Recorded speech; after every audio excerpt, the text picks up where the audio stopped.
இந்த வசனத்தை பார்த்தீங்களா, மேலோட்டமாக பார்த்தா அது ஒரு வசனம். ஆனால் ஆழமான கருத்து என்ன இருக்குன்னா, இதில் பிதா, குமாரன், பரிசுத்தாவியானவர் 3 பேருமே இந்த வசனத்தில் இடைப்படுவார்கள். எப்படி என்றால் நான் சொல்கிறேன் பாருங்கள்.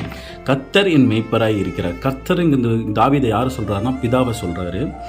அவர் என்னை புல்லுள்ள இடங்களில் மேய்த்து, புல்லுள்ள இடங்கள்னா மேய்த்து, அதாவது பிதாவாகிய தேவன் அவர் மேய்ப்பர், நாம் ஆடுகள். அவர் புல்லுள்ள இடங்களில் நம்மளை மேய்க்கிறார். அந்த புல்லு யாருன்னா இயேசு கிறிஸ்து.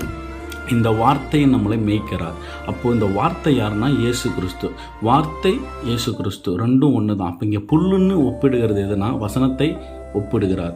அப்புறம் பார்த்தீங்கன்னா அமர்ந்த தண்ணீர் அண்டையில் என்னை கொண்டு போய் விடுகிறார். அமர்ந்த தண்ணீர் அண்டைனா பரிசுத்தாவியானவரை குறிக்கிறது.